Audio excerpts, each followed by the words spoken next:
रजीम बिस्मिल्लाहिर्रहमानिर्रहीम अस्सलामुअलैकुम वरहमतुल्लाहि वबरकात। Welcome to my class. बेटा आज हम सबक नंबर 8 हवा चली की तशरीह मुकम्मल करेंगे।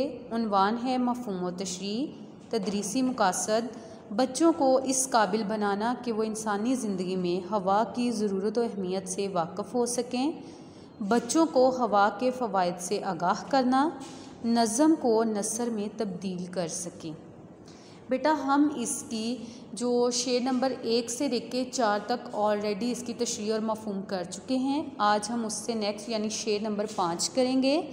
इस शेर में शायर हवा की अहमियतों और ज़रूरत को बयान करते हुए कहता है कि अगर दुनिया से हवा ख़त्म हो जाए तो तमाम जानदार भी ख़त्म हो जाएं, चाहे वो जानवर हों या इंसान। शेर नंबर 6 है। इस शेर में शायर कहता है कि हवा की वजह से ही हर तरफ रौनकें हैं, सारे परिंदे ही हवा की मदद से उड़ते हैं।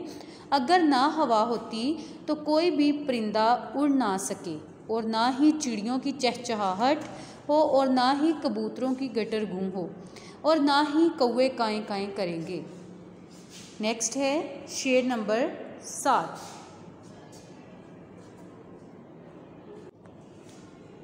शेर नंबर 7 में शायर कहता है कि अल्लाह की तारीफ़ बयान करते हुए कि तमाम इंसानों को अल्लाह की बंदगी करनी चाहिए, क्योंकि वो अल्लाह ही है जिसकी रहमत से हवा चलती है और हमेशा यूं ही चलती रहेगी।